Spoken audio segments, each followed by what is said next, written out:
in a lot of these videos, I talk about being yourself. But it's really hard to be yourself if you don't know who yourself is, right? So, so how does one discover that? And a lot of us, when someone asks who we are, we just talk about what we do. We don't really know who we are, right? Like, we do in a way, like we do in here. But in order to be able to articulate it is a totally different thing. But who we are is grounded in our collection of values that we hold, right? Like we can say, I'm a kind person, I'm an accountable person, I'm an amazing person. Maybe that's one of your values, is being amazing, and that's okay,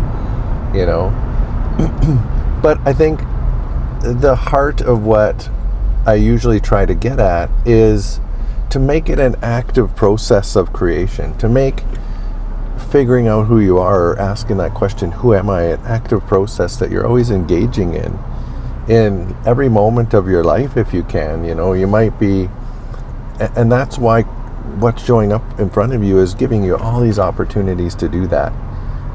It's giving you the opportunity to decide if you're serving yourself, if you're serving others. It's going to give you the opportunity to decide if you're in a masculine moment or in a feminine moment. It's going to give you the opportunity to decide, are you a kind person or are you an unkind person?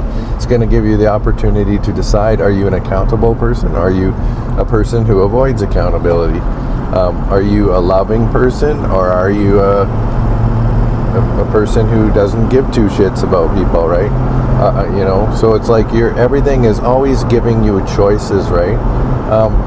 And if you're not engaged in an active process of figuring out who you are, or defining who you are, then what's showing up in front of you is going to feel kind of chaotic in a way, because you're not making any solid statements, right? You say, who I am is my work, then that's what's going to keep showing up in front of you, right? But the universe is going to be like, no, that's not all you are. You're not just that. And so it's going to be throwing up these different things in order for you to start to make that to engage in that active process of asking, who am I, right? Of going, is this who I am? Or is that who I am, right?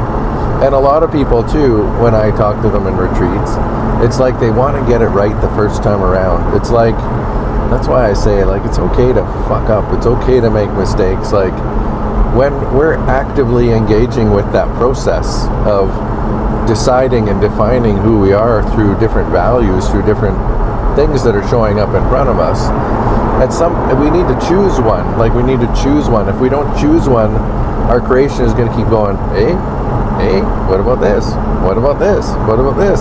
So we have to actively choose something, right?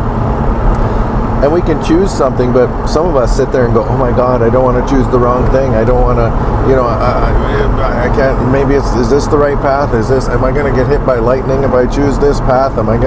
It's like, no, you have free will. Free will is the gift that you have been given by creation, by God, by infinite intelligence, whatever, intelligent infinity, whatever it is you want to call it, by nature, by science. It doesn't matter what your deity is.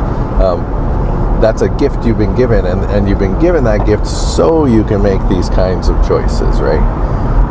So actively engage in those choices, and then make one, and then once you make one, don't be afraid to make one, and then once you make one, then stuff starts happening that starts to unfold in front of you, and then you can go, oh yeah, no, that's not who I am, and then you can actively make a different choice.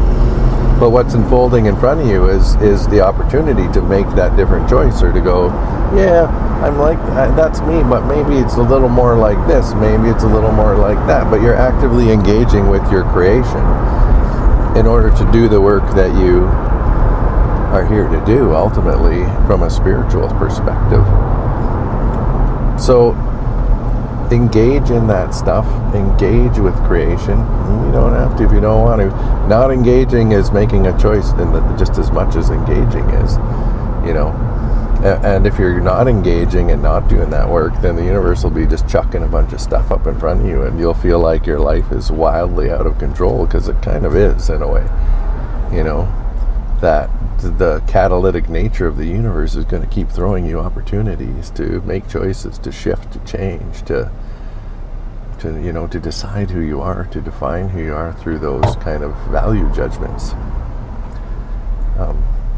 So if you could do something today, maybe just pick something. Just start to maybe look at just even what happened over this last 24 hours and identify some spots where your creation was providing you with opportunities to make a statement about who you are. You'll find them. You'll see them. And even after the fact, even if it's not in that moment, you can actually take those in, the ones you identify, and go, okay, who am I? And make a choice. Make a solid choice. Make that statement. Go, this is who I am. I am, but, based on those things that showed up in front of you. And then see what happens. See what happens. See what shows up. And continually engage in that process. Because that in itself, in a nutshell, is what spirituality is. It's what being human is. It's what stepping into your power means when people say it. It's about just be yourself. That's what people are talking about. Just be authentic. That's what people are talking about. You can't do those things until you engage in that process in a deep enough way to have a solid foundation to stand upon.